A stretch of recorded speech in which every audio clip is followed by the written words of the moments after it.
de poder estar aqui. Eu quero louvar a Deus pela vida da pastora Elaine e do pastor Leocélio. Que o Senhor Jesus continue derramando graça abundante para continuar conduzindo esse rebanho precioso aos céus. Amém? Eu sei que vocês estão acostumadas, porque vocês já sentaram, levantaram desde ontem. Eu quero que você, assim como você está em pé, para garantir já o exercício da semana, Romanos 12. Quero estar lendo com você de uma maneira diferente. O Senhor me deu uma instrução para a gente começar um pouquinho antes. Nós vamos ler Romanos 12, 1 e 2, mas aberto nele nós vamos começar um pouquinho antes. Romanos 11, do 33 em diante, depois a gente chega lá no 12. O Senhor tem uma palavra no seu coração. Eu quero que você feche os seus olhos. A pastora Elaine já orou, já me entregou devidamente com uma atmosfera necessária para a recepção do nosso coração a palavra. Mas eu quero que você feche os seus olhos. Espírito Santo de Deus, nós estamos aqui. Esse é o teu rebanho e o Senhor é o pastor. E eu quero lhe pedir, Pai, que o Senhor venha com uma unção que despedaça todo jugo. Unção que despedaça jugo naquela proporção que só o Senhor pode derramar. Papai querido, que nessa manhã seja uma manhã, Papai querido, onde possamos desfrutar de cura, como já foi devidamente profetizado, de dentro para fora. Espírito Santo de Deus, que nós saiamos daqui com instruções claras do que devemos fazer, o que precisamos mudar, em que áreas nós precisamos, Papai querido, nos posicionar e continuar a marchar até contemplar a luz do sol raiar em nossa história de maneira plena e perfeita. Eu me coloco à tua disposição, Espírito Santo de Deus. Eu me coloco diante de ti, Papai querido, como um vaso, para que o Senhor, que é o tesouro, tenha a liberdade de derramar sobre nós unção, graça, favor e cura. Em nome de Jesus, nós assim te agradecemos. Amém. Queridas, vocês talvez vão ver algumas manifestações de algumas câmeras aí. Você que está nos assistindo, você já deixou o seu like? Se não fez, faça. Amém.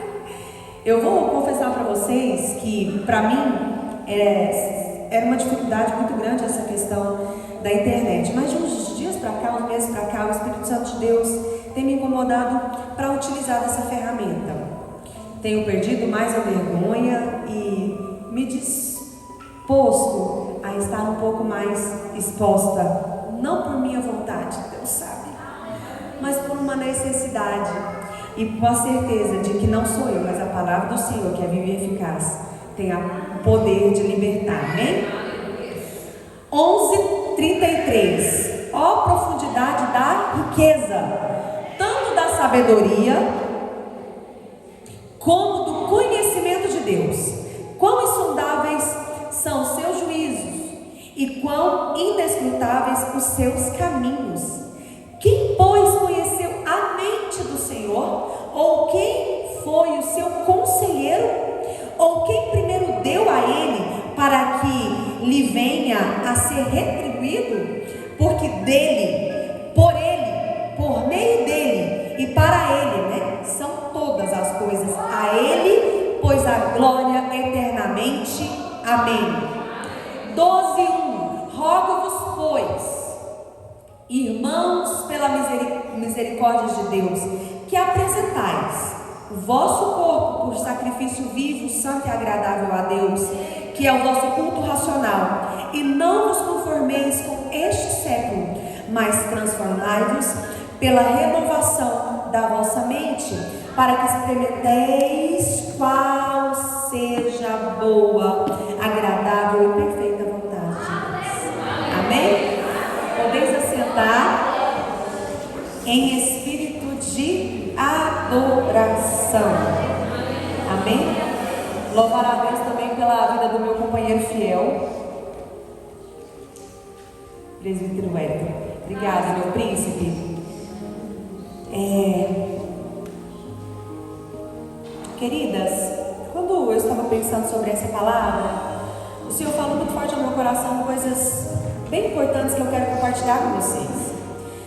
Quando eu volto um pouquinho nesse texto e leio Romanos 11, do 33 em diante, a referência aqui à maravilhosa sabedoria dos desígnios divinos nos dá um complemento do que está abaixo, no tão conhecido capítulo 12 de Romanos. Quando nós entendemos que a sabedoria de Deus é insondável, que os seus pensamentos são inescrutáveis, ou seja, não tem como você acessar a mente de Deus, nós podemos andar, caminhar, ler, jejuar 40 dias, 40 noites, depois de novo 40 dias, 40 noites, mais que isso, podemos viver uma vida reta e santa todos os dias da nossa vida, dos 80, 90 anos de vida que o Senhor vai nos dar, que ainda assim, quando chegarmos no final da vida e nos depararmos com a sabedoria do Senhor, nós vamos entender que ainda não sabemos nada. Se alguém que se dispor a viver a vida em renúncia total para o Senhor, porque dele, por ele, para ele são todas as coisas, em um nível de busca e profundidade tão intensa, vai chegar na sua vida e talvez ter tanto de frustração de entender que não chegou nem aos pés, nem perto de compreender, nem dedinho, nem pedacinho de unha lascada da completude de toda a sabedoria e conhecimento de Deus, de quem é Deus. Que só a eternidade vai poder nos revelar a grandeza dele em todos os seus caminhos e pensamentos.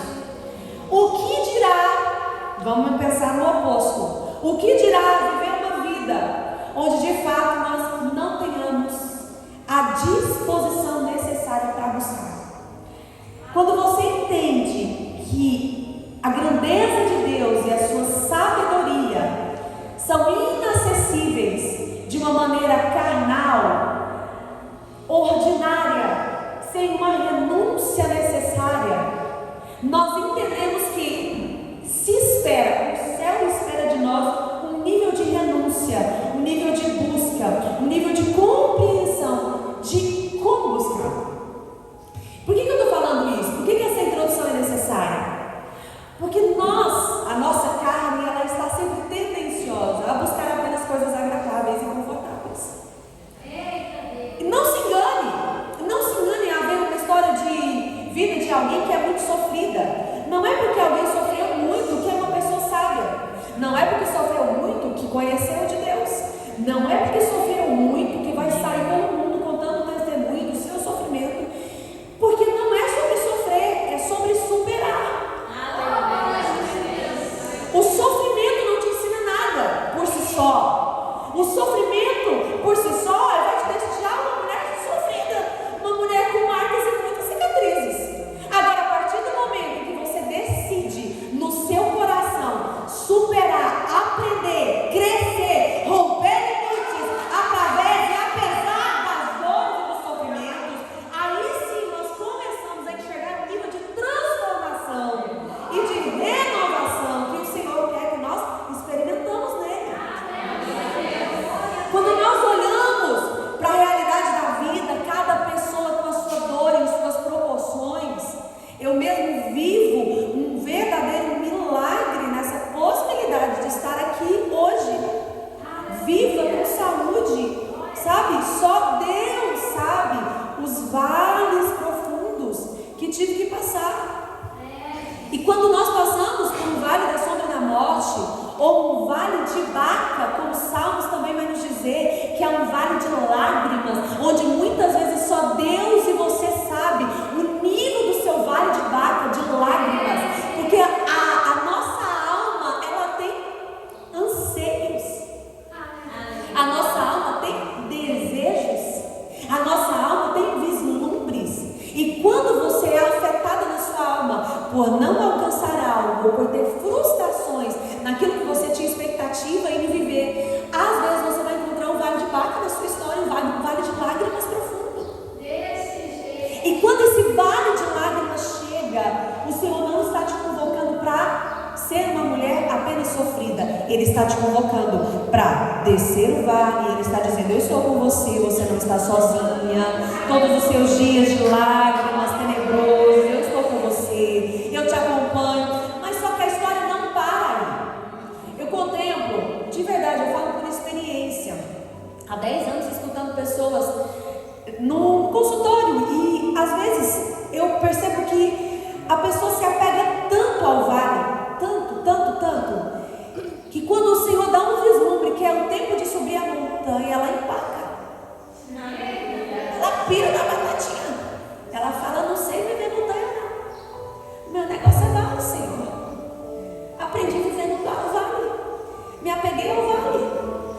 Às vezes as pessoas vão até te ver mais, ou com um olhar de mais misericórdia no vale, porque montanha é um tempo de preparação para ainda um outro estágio mais superior ainda, que é o tempo de voar acima, como uma águia. Só que esse ponto de preparação lá, ele também nos diz do modo em que nós nos comportamos no vale. Tem duas maneiras. Jesus, por que eu estou falando isso? Eu vou pregar. Tem duas maneiras de você passar o vale. Uma das maneiras de você passar o vale é você se apropriando dele como sendo ele a definição da sua história. Quando você define a sua história pelo vale e você desconstrói e perde a sua identidade, você não vai conseguir sair dele. Porque só sai do vale quem entende que aquilo não te pertence. A doença não te pertence, aquela crise não te pertence, aquele fracasso familiar não te pertence, não é seu, é só um processo. Quando você entende e aprende a resistir com a força necessária, com o ânimo necessário, os vales, você está pronta para subir montanha. Vale é passagem, vale é processo, não é lugar permanente na sua caminhada. E conhecendo e tendo a compreensão exata de que não importa o quanto vamos caminhar em Deus, será impossível sondar toda a proporção da sua sabedoria, do seu conhecimento, dos seus pensamentos. E se Ele diz que Ele é bom, todo o tanto que a gente conseguir imaginar ou pensar, Ele é mais, tá?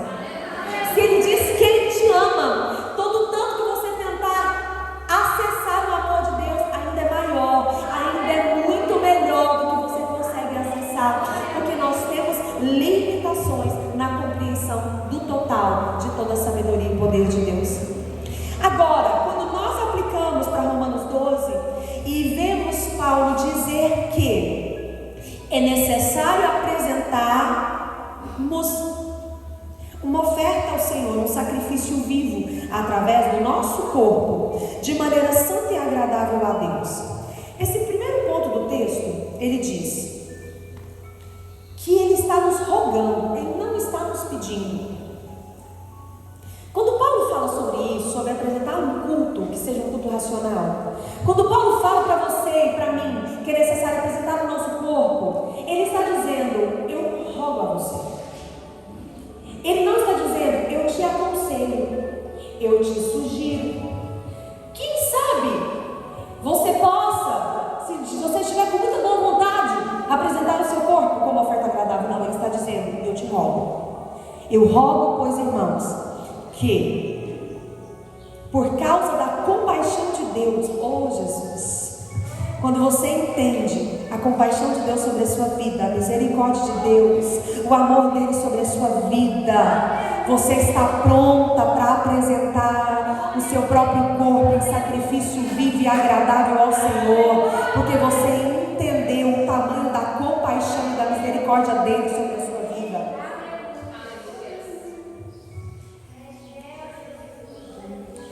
Apresentar, do grego, no original, a palavra, vou tentar falar, eita, parestesai, receber desafio ou receber um desafio, pode conotar ainda colocar à disposição ou se colocar à disposição. Apresentar é se colocar à disposição. Apresentar é aceitar o desafio de. Apresentar não é uma condição passiva, é uma condição ativa. Por que é importante a gente estudar o original? Porque quando a gente fala de apresentação, a gente está falando de uma exposição passiva.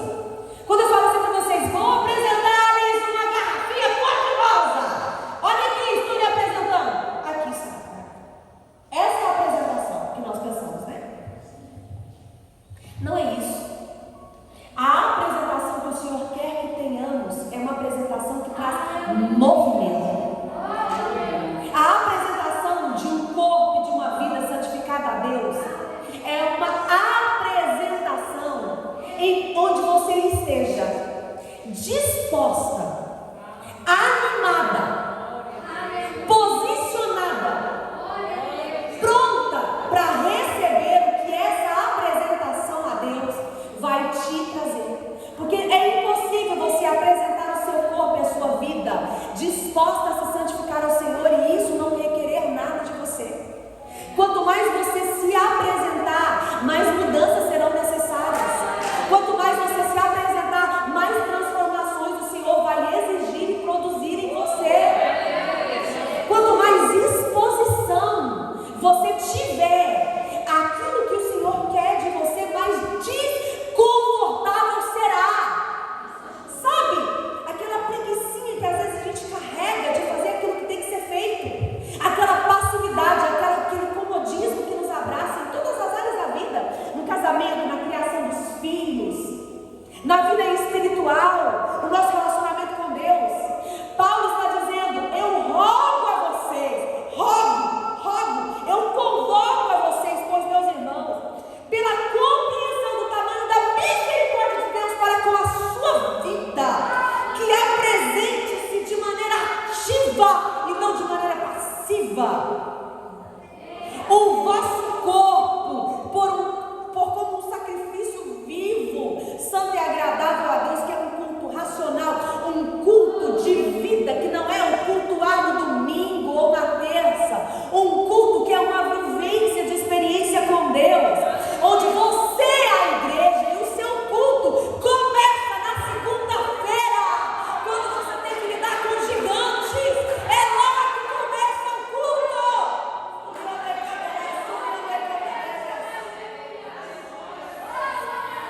Esses dias para trás, saindo do círculo de oração, eu conversei rapidamente, poucas palavras com uma irmã, e ela me disse algo que o Espírito Santo de Deus veio com uma espada e testificou ao meu coração. Ela me disse o seguinte: nós conversamos um assunto e eu disse, então tá, minha irmã, eu vou lá correr para ajeitar umas coisas. E ela disse, vai lá, minha irmã, a sua vida te espera. Eu quase caí para trás. Eu falei, irmã, como Deus falou comigo? Mandei um áudio para ela depois, irmã, Deus te usou para falar comigo, e o Espírito Santo falou comigo. Lá no culto, não tem como você viver. Lá no culto é só uma reposição de ferramentas. É momento de repor ferramentas. O culto da igreja é o momento de você afiar a sua espada. Lustrar a sandália da pregação, dar uma olhadinha no capacete da salvação. Mas a sua vida te espera, e o seu culto vai se manifestar na sua vida, no meio dos seus. O verdadeiro culto racional não se dá na compreensão de uma palavra no domingo. O verdadeiro culto racional é aquele culto onde você verdadeiramente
E a transformação se dá na compreensão de que o Evangelho não é uma mágica.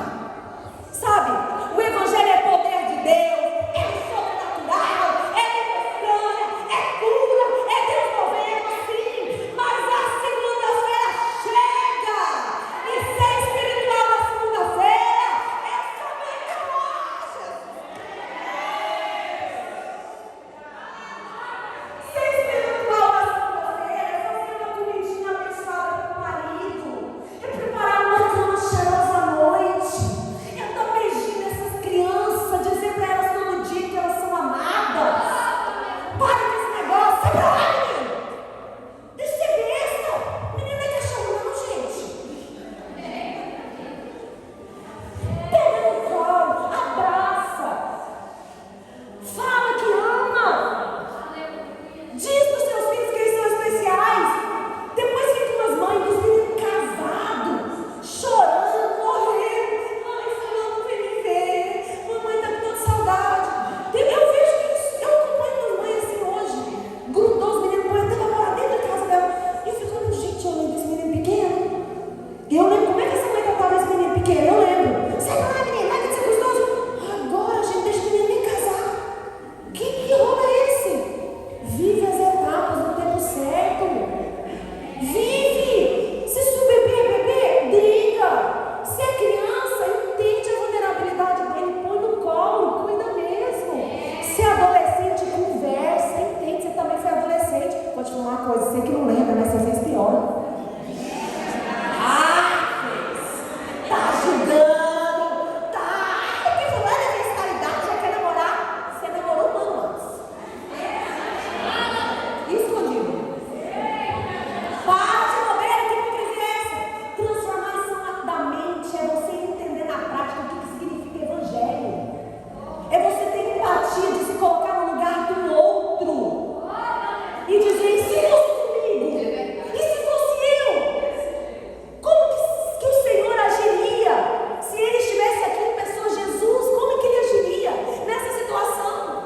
Porque o Jesus que eu conheço é aquele onde os fariseus chegam com a mulher pega em adultério na frente dele, e ele escrevendo na areia, assim continua, e os fariseus começam a dizer, olha, ela foi pega em adultério. A lei de Moisés diz que ela precisa ser apedrejada. O que o Senhor fala, mestre?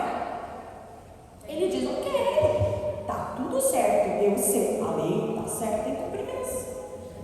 Tá, vamos fazer o seguinte. Pode começar, atira a primeira pedra, aquele que está sem pecado. Começa. Pode matar. Tá no direito. Você quer tacar pedra nos outros? No marido, nos filhos, na irmã da igreja? Pode, fica à vontade. A pergunta que eu te faço, olha para si primeiro. Está sem pecado? Não tem erro em você? Está tudo certo? Porque se estiver nesse nível, vou te falar, já está agendado. Semana que vem Jesus te arrebata. Não se preocupe, a caravana já está te chamando. Porque quem está aqui ainda está carecendo de transformação. Se estamos aqui é porque estamos sendo transformados. Se estamos aqui é porque de glória em glória estamos buscando conhecer quem é o nosso Deus.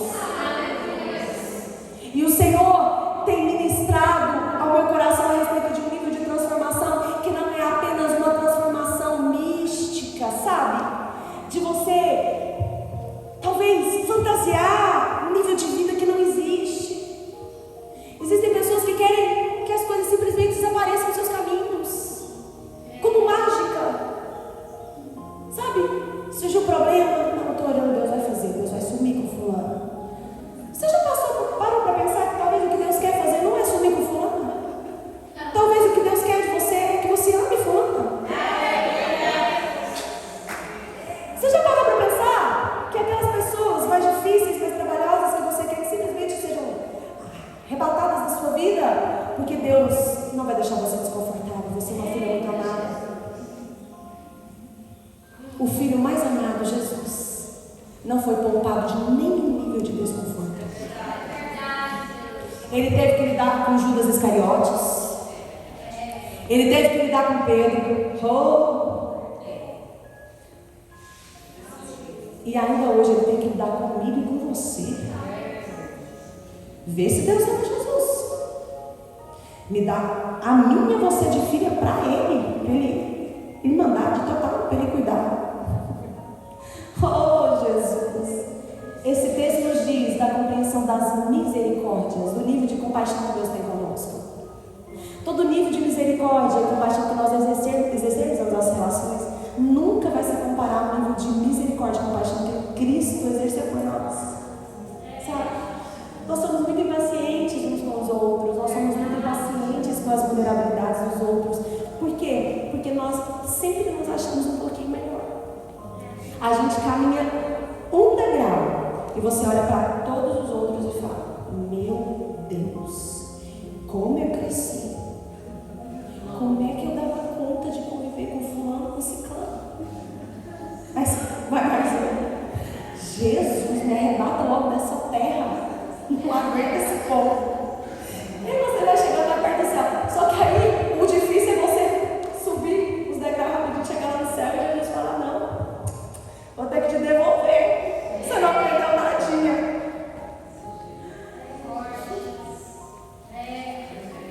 Eu vou entrar na palavra. O Senhor tem compreensão mais profunda para nós. Agora a pergunta que eu te faço é: você quer a profundidade? É desconfortável. Muito desconfortável. Por que precisamos ser transformados? Você vai virar para o seu irmão do seu lado e vai perguntar: por quê? Por quê?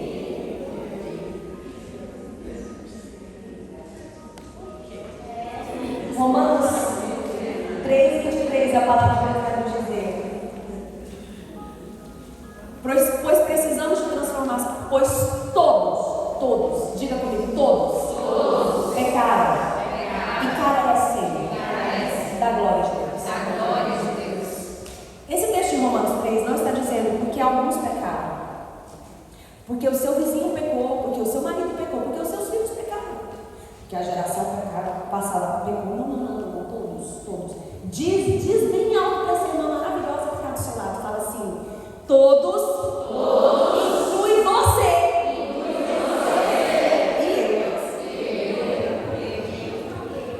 Eu vou contar uma experiência pessoal que eu tive com o Espírito Santo. Há uns anos atrás, deve ter uns, sei lá, quase meia década isso. Eu estava em uma crise interior, sabe, insatisfeita e reclamando do meu esposo. E ai, Jesus, porque ele está assim, porque ele está assado, porque ele não é assim, porque ele não é assim. E orando fervorosa e tal. O Espírito Santo dizendo: vai lá para o escritório. Aí eu sentei no cantinho chorando muito. O Espírito Santo falou assim no meu coração assim: filha, abre a palavra. Aí ele me deu esse texto de Isaías: porque todos pecaram e destituídos estão da glória de Deus. Você está muito preocupada com os erros deles, com as coisas que ele está fazendo. Porque ele não falou assim, porque ele não fez assim, porque ele não preparou o café na cama. Olha para você. Você também está errada. Você também não está semeando boas sementes. Começa a mudar você. Se alinhe você. Transforme você a sua mente. Transforme você o seu comportamento. E deixa que dê muito mesmo. Gente de Deus, que vontade de pegar a Bíblia, fechar ela, rasgar ela em mim e dizer: também não quero mais. Se não for para ficar massageando meu ego, se não for água de coco e um ventinho bem confortável para mim, também vou servir Jesus. Que negócio é esse? De entender que todos pecaram e que eu estou na lista? Que negócio é esse de o Senhor me colocar numa lista negra de pecadora? Eu? Que absurdo, uma pessoa maravilhosa! Olha! Esse foi o início de um processo de Deus na minha vida, de uma quebra muito grande, de uma pedra de orgulho, que muitas vezes nós temos camuflado em nós. E digo como Paulo, não que eu já tenha alcançado, não.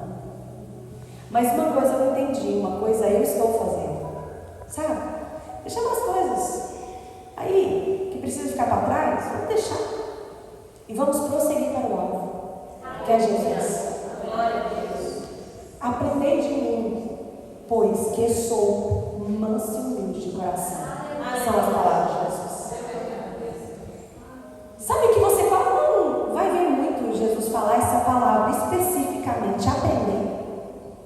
Mas nesse ponto da humildade, da mansidão, ele diz que é para aprender. Sabe por que ele manda aprender? Porque não é uma coisa nata nossa, da nossa natureza. Nós não somos naturalmente e espontaneamente humildes e mansos. Isso requer um aprendizado. Como que eu aprendo a ser humilde? Você já parou para pensar como que o Senhor foge em nós humildade? Simples, gente, a matemática não é muito complexa, com humilhação. Você quer saber se você é humilde? Você quer saber?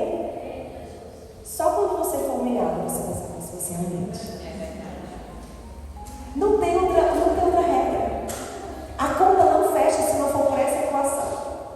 Então as humilhações, ou aparentes humilhações que o Senhor nos permite viver, é para nos ensinar a ter um coração como o de Cristo, para que possamos ser mansas e humildes, como Ele é. Então, não fique triste quando em algum momento você se sentir humilhado. Não deixe o orgulho tomar conta de você quando alguém falar algo de uma maneira que você se sinta pequena. Porque tem hora que é assim mesmo.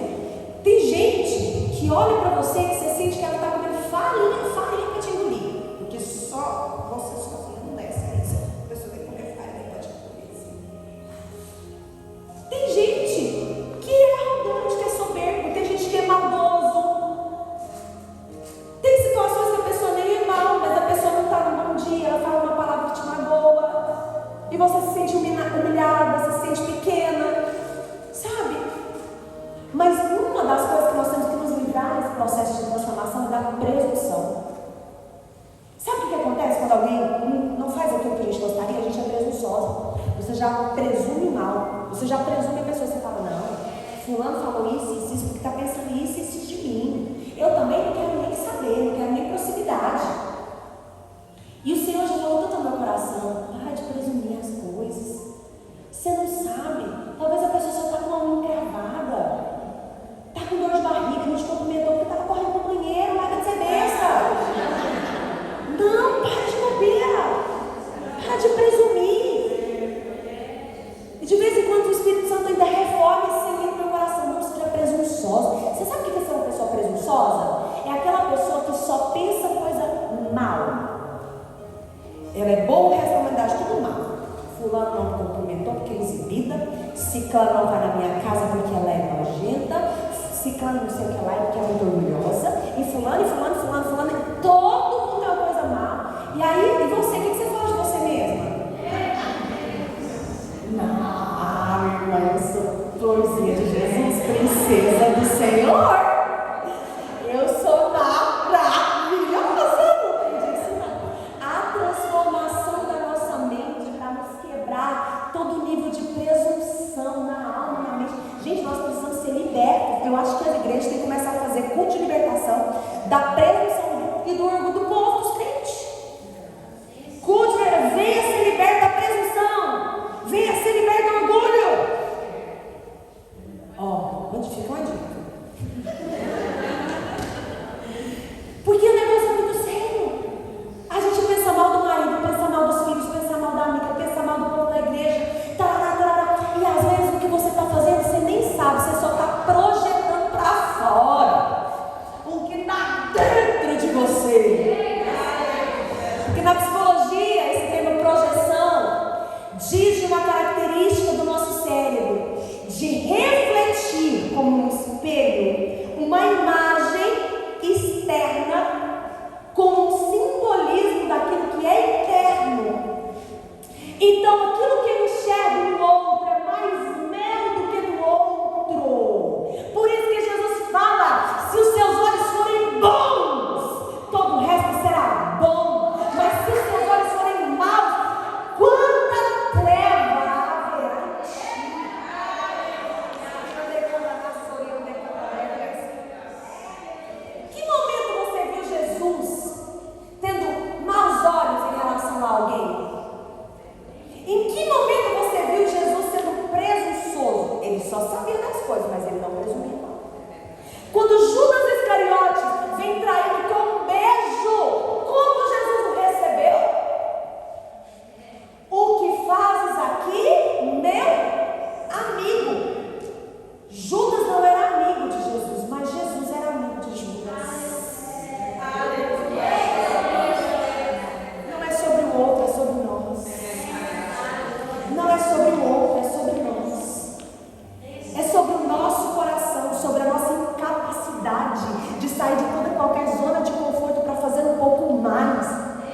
vamos para um outro nível então. Você vai entender. Amém? Amém. Vou copiar um pastor que eu vi esses dias para trás. Você já arrependeu de ter vindo, não é? Eu estava correndo. Oh, Jesus! Você que está com a sua Bíblia, por favor, abra Isaías. Nós vamos ler 2 versículos do capítulo 2 e alguns versículos do capítulo 6. Quando eu concluí a preparação dessa palavra, o Senhor falou muito forte no meu coração sobre Isaías. E eu quero rapidamente falar de palavra de uma maneira prática. Como esse profeta experimentou da transformação. E como nós, assim como Isaías, podemos ainda hoje experimentar de um nível de transformação que transcende toda e qualquer limitação que nós tenhamos. Amém? Você achou Isaías?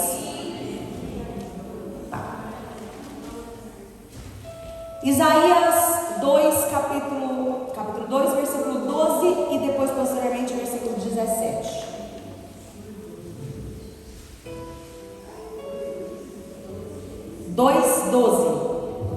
Diz assim: porque o dia do Senhor dos Exércitos será contra todo que é soberbo e altivo. Aqui esse altivo de olhos e de coração. E contra todo aquele que se exalta, para que seja abatido. 17.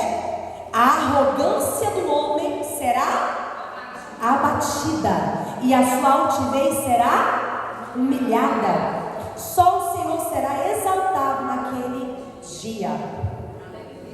E agora eu quero compartilhar algumas verdades sobre Isaías. Isaías, nesse estágio, ele era um homem que tinha uma palavra muito forte de transformação para o povo de Deus. Ele tinha uma espada afiada, ele era um profeta exímio, um profeta de Deus. E ele tinha, assim, uma palavra de transformação.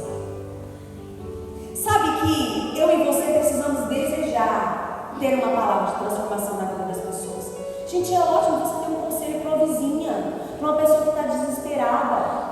Sabe? E lá, emanar um conselho que transforme a vida de alguém. Diga para essa pessoa do seu lado: tenha a palavra de transformação. Só que você não terá uma palavra de transformação se a sua mente não estiver conectada com essa palavra. Como é que você vai saber aconselhar se você não tem o conhecimento da palavra de Deus e você não tem bons conselhos em si mesmo? Então, uma palavra de transformação, ela perpassa quando eu também tenho um nível de compreensão dessa palavra. Buscar a palavra de Deus como transformação da minha mente vai me fazer ter uma palavra de transformação. Mas diga comigo: ter a palavra de transformação não é suficiente. Eita Jesus. Isaías 6 vai nos dizer o seguinte: 6 do 1 em diante. No ano que morreu o rei Uzias, eu vi o Senhor assentado sobre um alto e sublime trono, e as abas das suas vestes enchiam o templo. Serafins estavam por cima dele. Cada um tinha 6 asas, com 2 cobriam o rosto, com 2 cobriam os pés e com 2 voavam. E clamavam uns aos outros, dizendo: Santo, Santo, Santo é o Senhor dos Exércitos. Toda a terra está cheia da sua glória. As bases do limiar se moviam às vozes do que clamava, e a casa se encheu de fumaça. Então disse eu: ai de mim! Estou perdido, porque sou um homem de lábios impuros. Pai, mas peraí, ele não tinha palavra de transformação? Ele não falava a palavra que transforma? Segura. E os lábios impuros, e habito no meio de um povo de impuros lábios, e os meus olhos viram o Rei e o Senhor dos Exércitos. Então um dos serafins voou para mim, trazendo na mão uma brasa viva que tirara do altar com uma tenaz. Com a brasa tocou a minha e disse: eis que ela tocou os teus lábios, e a tua iniquidade foi tirada, e perdoado o teu pecado. Depois disso, ouvi o Senhor que dizia: a quem enviarei? E a quem há de ir por nós? Disse eu: eis-me aqui, envia-me a mim. Isaías foi um homem que até o capítulo 5 foi poderoso em palavras de transformação e exortou duramente e com razão o povo de Israel a respeito da necessidade de transformação.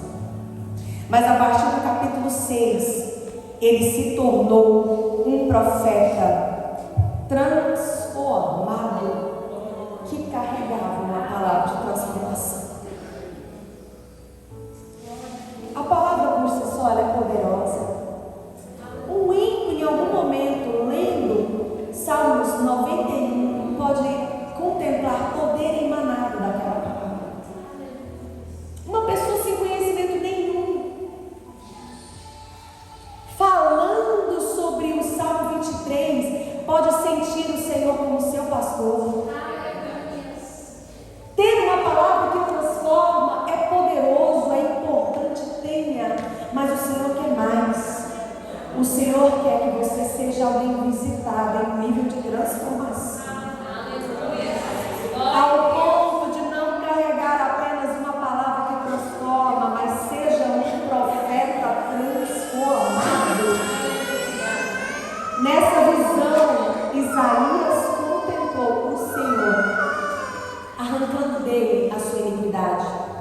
Primeiro ponto para uma transformação: eu preciso ter consciência que eu preciso ser transformado. Aleluia. Feche seus olhos e vamos perguntar isso para o Senhor. Pai, nós estamos aqui em um ambiente onde o Senhor preparou essa atmosfera. E eu quero lhe pedir, Espírito Santo de Deus, vai no fundo, no íntimo do coração e da mente de cada uma das suas filhas e traga clareza em quais áreas existe uma urgência absoluta no céu para que elas sejam transformadas. Quais são as áreas que têm entristecido o teu espírito? Quais são as áreas que o Senhor ainda não conseguiu acessar, porque elas não permitiram ainda? Quais são as áreas de passividade que elas precisam hoje se posicionar com atividade, com coragem, com resolução vinda do céu? Espírito Santo de Deus, traga clareza naquilo que o Senhor tem para fazer na vida das tuas servas.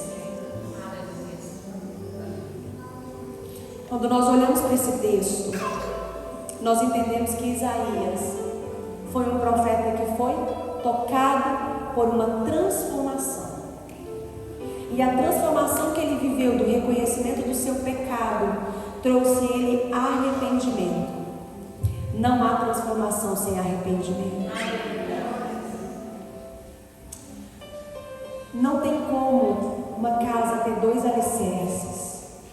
Ou Cristo toma todo o espaço do alicerce, ou qualquer outra coisa que está tomando o lugar de Cristo na nossa vida vai perseverar. Eu estava lendo um texto que está em uma das cartas de Paulo a Coríntios, e lá ele dizia sobre aonde nós devemos edificar, como nós devemos construir, que base devemos construir. O alicerce da nossa vida é Cristo. O nosso casamento, a base dele é Cristo. Criação de filhos, a base é Cristo. Vida profissional, a base é Cristo. Ministério na igreja, a base é Cristo e o reino de Deus. E lá Paulo vai discorrer que qualquer outro fundamento que for colocado nessa construção que não seja de total fundamentação em Cristo, ao ser analisado no céu, será descartado. Ele diz: tem muitas pessoas até dispostas a construir, mas estão construindo com um alicerce equivocado, e estão usando material equivocado para esses alicerces. E ele diz: existem obras que, quando forem passados no fogo para receber galardão lá na eternidade, vão ser encontradas em falta, porque são feno, palha e madeira. O que é o feno, a palha e a madeira na minha e na sua vida? Fala comigo. Palavras.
devidamente a Cristo.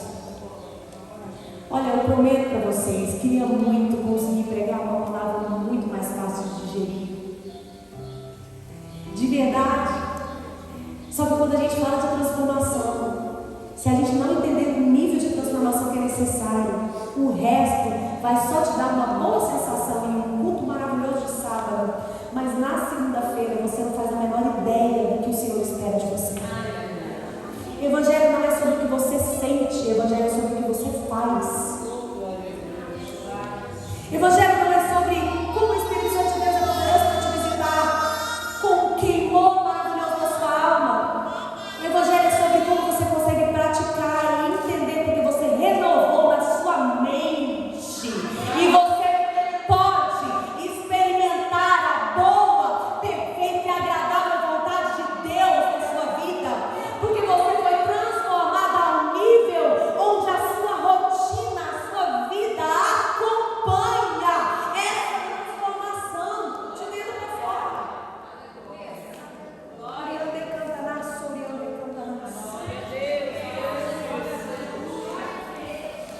O Senhor é maravilhoso.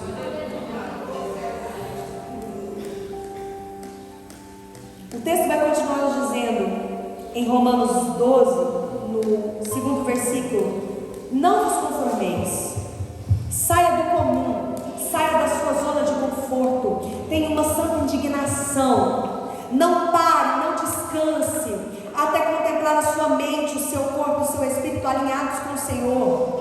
Não esteja embriagado com esse mundo, não esteja empanturrada com a comida que esse mundo oferece. Tenha fome e sede de Deus. Não se conformar com esse mundo não é apenas você olhar para um filme novo que lançou no cinema e dizer: gente, Satanás está solta. Você viu o filme que saiu? Que horroroso. Tenha bom senso, saiba o que assistir, mas não é só sobre isso. Não se conformar não é apenas com o pecado escancarado dos filhos das trevas. Não se conformar é não estar confortável com a poeira do mundo que está entrando na sua vida e na sua casa. Porque quem é treva, mas quem é luz não pode ser penumbra. Se a sua luz for apenas uma penumbra, ela e as trevas serão paz, porque não tem efeito nenhum na vida das pessoas. A nossa luz, ela precisa ser como o sol. Provérbios 4:18 vai dizer: pois a vereda do justo é como a luz da aurora, ou seja, é como o percurso que o sol faz no seu nascimento até a sua consolidação todos os dias. Ele nasce lentamente, tímido, lança alguns raios, mas ele vai crescendo, ele vai crescendo. A sua luz vai se ampliando, vai se ampliando, se ampliando, se ampliando, até o meio-dia. Você não aguentar ficar muito tempo debaixo dele, porque é impossível você se esconder de um sol ao meio-dia. Pois a vereda do justo é como a luz da aurora, que vai brilhando cada dia mais e mais, até ser o dia perfeito. Existem dois níveis de transformação. O primeiro nível de transformação é esse que eu estou falando para vocês.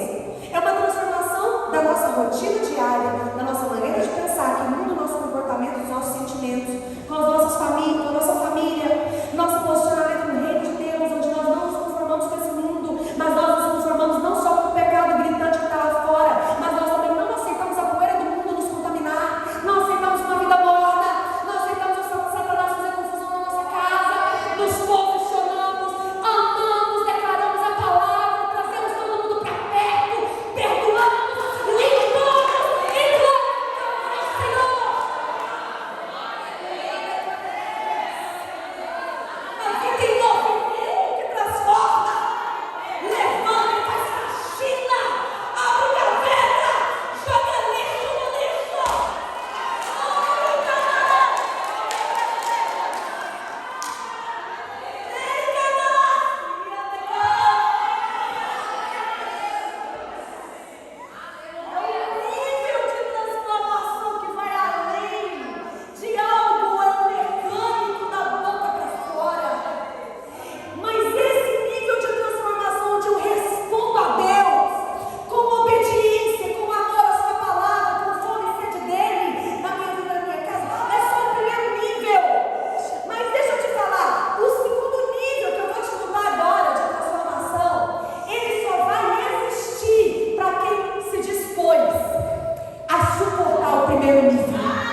contigo um mistério.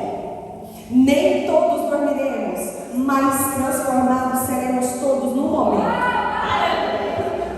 Num abrir e fechar de olhos, ao ressoar da última trombeta, a trombeta soará, os mortos ressuscitarão, incorruptíveis, e nós que estivermos vivos aqui, nós seremos transformados.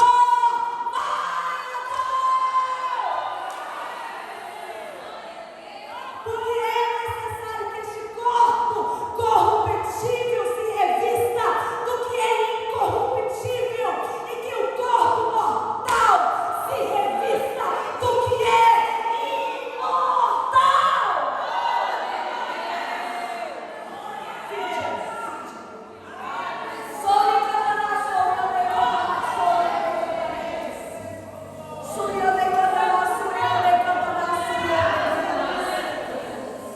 Feche seus olhos e coloque a mão no seu coração. Espírito Santo de Deus, a tua palavra foi pregada. Espírito Santo de Deus, nós não queremos ser uns filhas desobedientes. Nós queremos o primeiro nível de transformação, porque nós almejamos o segundo nível de transformação. Nós desejamos responder o que o teu Espírito tem nos ensinado sobre a renovação da nossa mente para sermos transformados. Porque o nosso desejo é quando a trombeta soar, nós seremos transformadas, porque estamos contigo, porque o nosso coração te deseja. Lá no céu não haverá gente obrigada, só vai morar lá quem é apaixonado por Ele.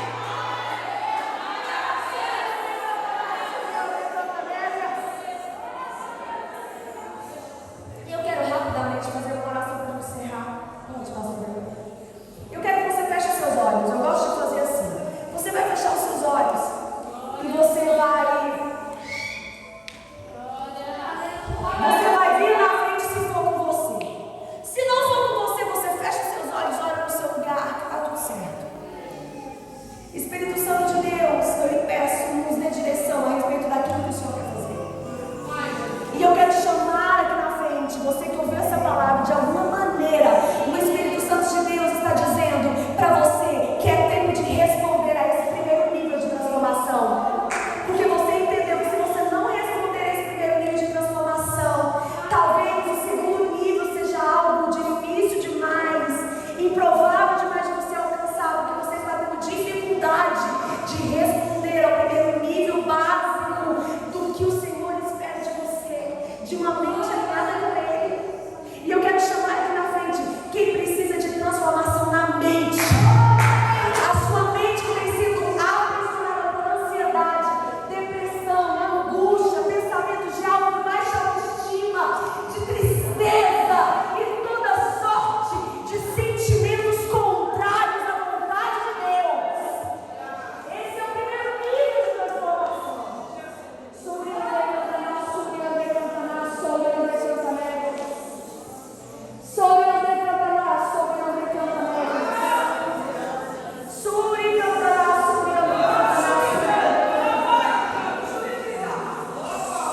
você que precisa ser transformado, porque em algum momento a vida se tornou pesada demais para você.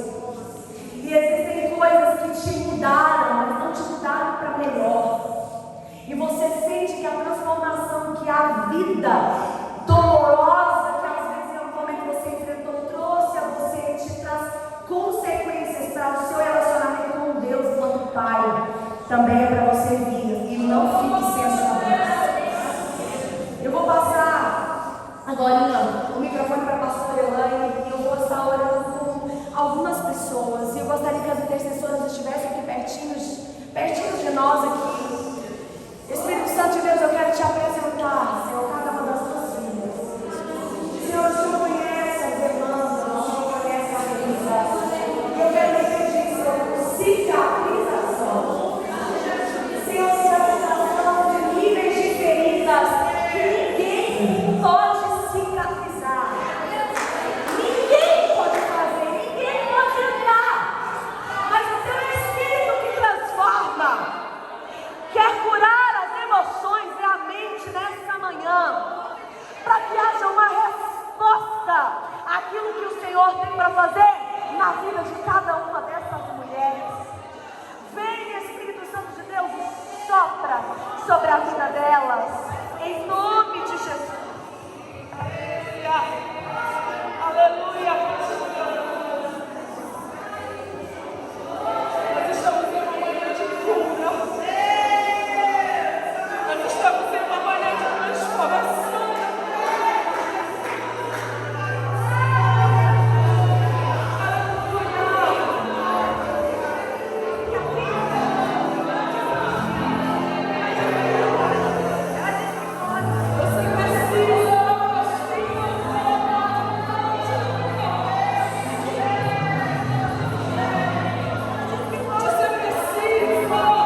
Senhor.